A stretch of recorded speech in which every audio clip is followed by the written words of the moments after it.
Hey everybody, thanks for clicking on this video. First off, let me say a big thank you for everyone who has helped this channel reach 3,000 subscribers here on YouTube. And at the same time that that's happened, the Dad Budget Adventure TikTok has kind of skyrocketed. As a result of that, I've been getting a whole lot of questions about this particular topic that we're going to talk about today. And that is, what are you prepping for? I've had a whole lot of comments and questions from people who, for whatever reason, believe that prepping is all about the end of the world, that we're preparing for some kind of apocalypse, the true doomsday preppers scenario where everyone is going to live in bunkers and the world is going to be a toxic wasteland. I get it. That's a mentality that Hollywood has kind of set up, and a lot of people look at disaster preppers as being fanatical. I've had people say, I wouldn't want to live in this world that you guys are preparing for.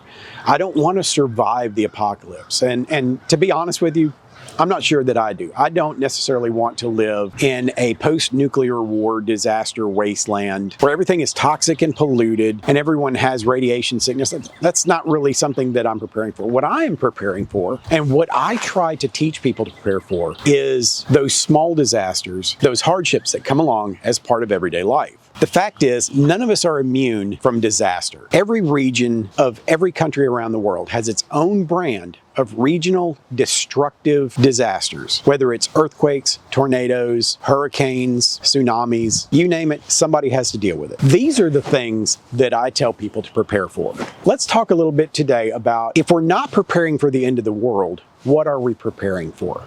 So let's start with natural disasters. I have had people say that it doesn't make sense to prepare for natural disasters because everything's going to be destroyed. And nothing could be further from the truth. There could be major destruction in your area, but that doesn't mean that everything is going to be destroyed. Lots of areas only end up with moderate damage, but have limited access in and out because of the nature of the disaster. You can't just get in your car and go to the store to get the things that you need. Earthquakes are notorious for destroying some areas completely, but leaving other areas with moderate damage, but still cut off from the rest of civilization. Once again, Hurricane Katrina was a great example of this. Lots of people survived it, but couldn't get the help that they needed and were left to fend for themselves. So the idea that you're not going to prepare for disasters because you expect that disasters are going to come along and just destroy everything that you prepared, that mindset is simply going to leave you without. You have a really good chance of surviving any disaster that strikes your area. So don't talk yourself out of being ready for that by telling yourself that everything's going to be destroyed and useless. That's just not the case. During the recent pandemic, we all saw what happens when the world shuts down. Many people were left without the things that they need to get by, because they weren't ready for it when the government came along and said, you have to stay home. Nobody was ready for the rush on stores and for the inability of manufacturers to restock those supplies. The pandemic is a prime example of why you need to have some preps on hand at your home so that you don't have to get out in the middle of all that to stock up on the things that you need for everyday life. And as we've seen in the 3 years since the beginning of the pandemic, this thing keeps coming around. There is always the distinct possibility that the government is going to step in again and shut down our ability to move around and to go and gather the things that we need.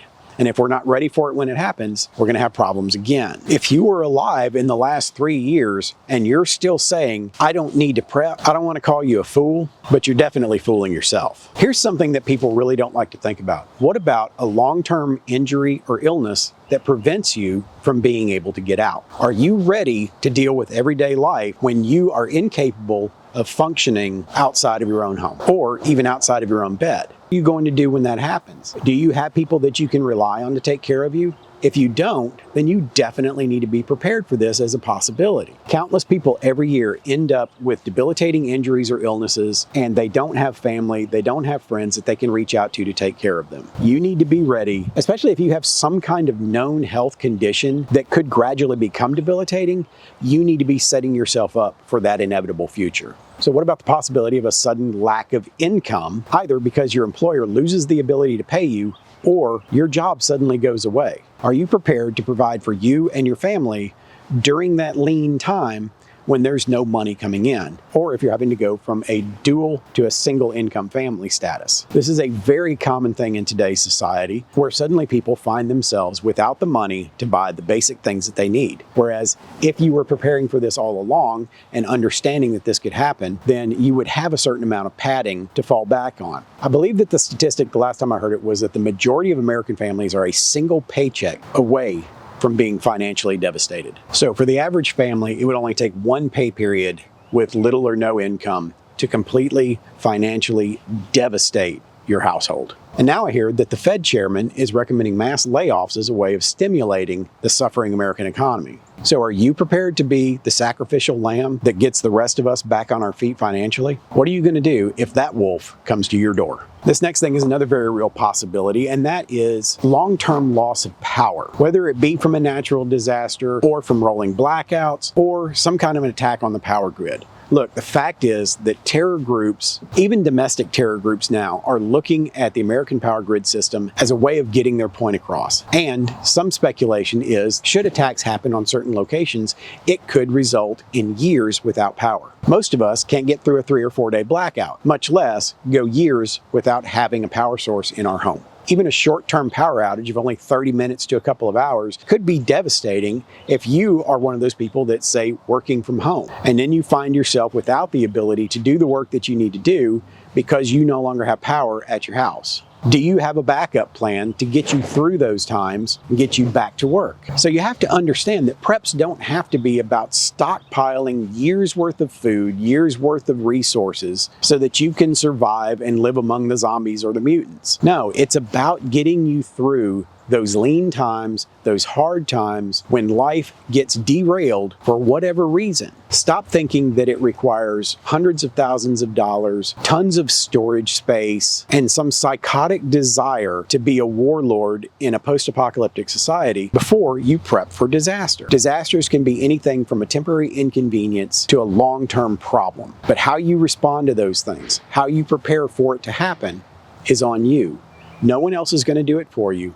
You are responsible for taking care of you and your own. So get out there and prepare for those little disasters. Because if you're not preparing for the little ones, you have no chance against the big ones. But if you set yourself up for those small issues that will come along as part of day-to-day life, and then you expand on that, then suddenly you'll find yourself ready to deal with just about anything. So that's it for this video, and until the next one, prepare for the world that you live in, not the one you wish existed. And we'll see you next time.